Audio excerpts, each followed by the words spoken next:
pitch as a former Miami man may be returning to the Orange Bowl in hopes of removing the black eye from his program. Today, the South Alabama Jaguars were held to a dull roar as they had their teeth cut by a much sharper gang of Gators, all the while leaving defenses and media members in his wake. This morning, however, the lightning-quick Noel Devine finally slowed down, allowing the rest of us to catch up. It's also apparently good enough to get him a chair at a South Beach dental office. The Heat superstar guard having his wisdom teeth removed today. Good evening, everyone, from Germain Arena, home of the Florida Everblades, and also home to a house of horrors. If we learned anything today, it's that we're going to leave all things basketball related to guys like Joakim Noah and Lee Humphrey. Welcome back to Dolphins Stadium, where for the second straight year, the Orange Bowl has given us a rather juicy affair. Good evening, everyone, and once again, it's time to talk towels. The Germain Arena faithful waving their wares this evening.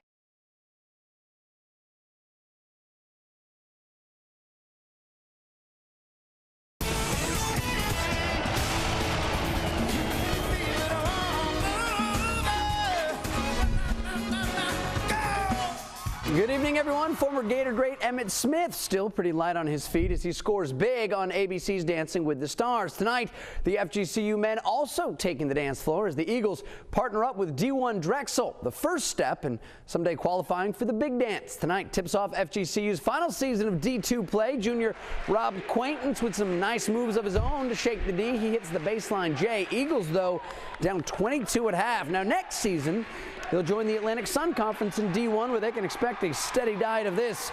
Quintance turns it over. Drexel's Bashir Mason, coast to coast, 2 of his game-high 16. The Eagles scored just 17 points in the second half. FGCU came into this evening 2-3 all-time against D1 foes, make it 2-4.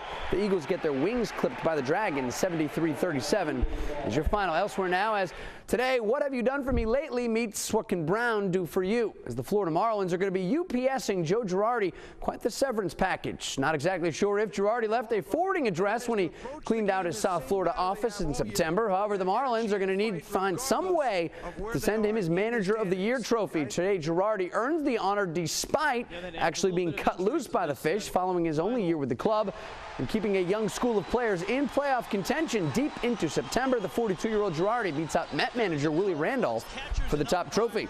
And speaking of some nice parting gifts, apparently Jeff Bowden has about 537,000 reasons to resign his post as Florida State's offensive coordinator. That's how much Bobby's youngest son will receive from FSU's boosters between now and 2012, based upon a settlement revealed today.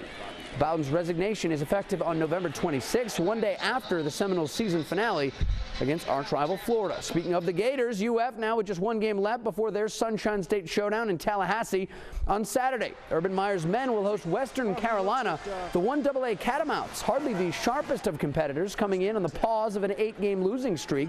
Nonetheless, they mark the final unchecked box on one of their coach's trusty to-do lists. To have 2 years at home undefeated, that was something. I keep saying we made a deal. We did make a deal. Our players, we don't practice in the stadium. We don't scrimmage in the stadium. We play games in the stadium. And when you play a game in the stadium, you win that game.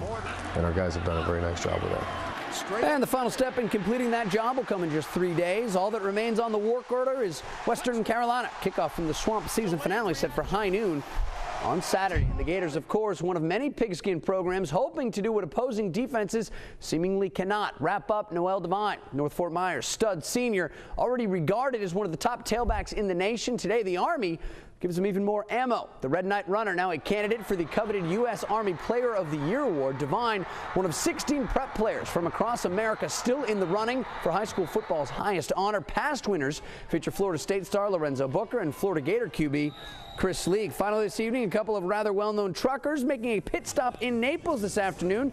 Ted Musgrave, Todd Bodine, a.k.a. Team Germain, with a little meet and greet at the Germain Toyota dealership. This weekend, they'll look to drive to their second straight series title. Today, though, they ride shotgun with their fans. For all these people to come out here and support us, it means a lot knowing that we're a hometown team and they care about us. It's very special.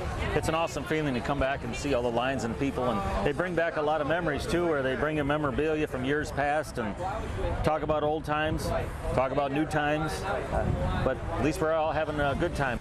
And of course, the best time is had in Victory Lane. Both Bodine and Musgrave will be in Homestead this weekend for the final truck race of the season. All right, thanks, Jason, and break out those umbrellas.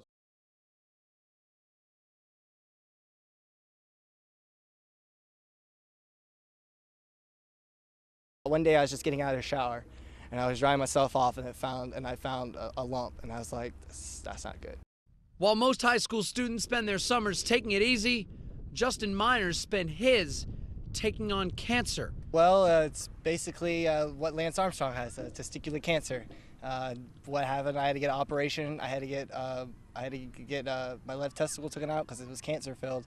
And for Armstrong, comfort came atop 2 wheels.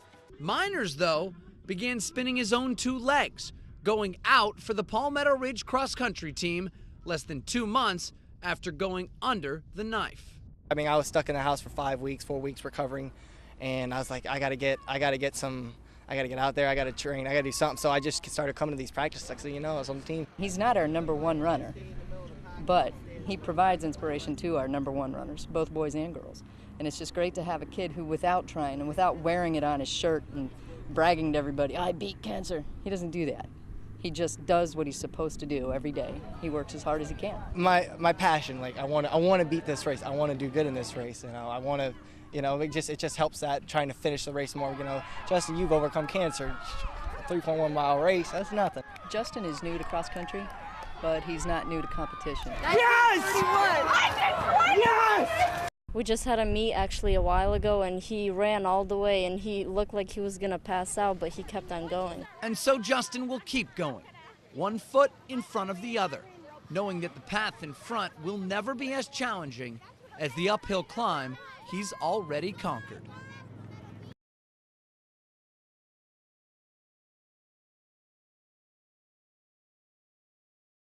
Hey, it's beautiful, Noah, and here I am high atop the beautiful city of Jacksonville.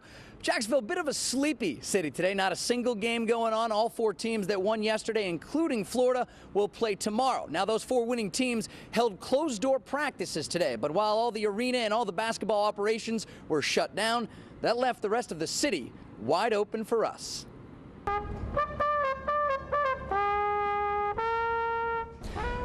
3:20 Friday afternoon, 24 hours away from the game. No game today, only tomorrow and yesterday. So what else is there to do on this St. Patrick's Day off day? Well, how about a beverage? Most people thinking green.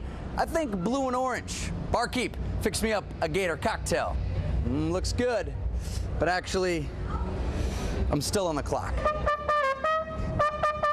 So no basketball on the plate today, but there is something else on the plate. Sir, don't be shy to have yourself a few wings. I've had plenty of wings. Go Gators. My 4 sophomores and my freshmen are going to kick some butt.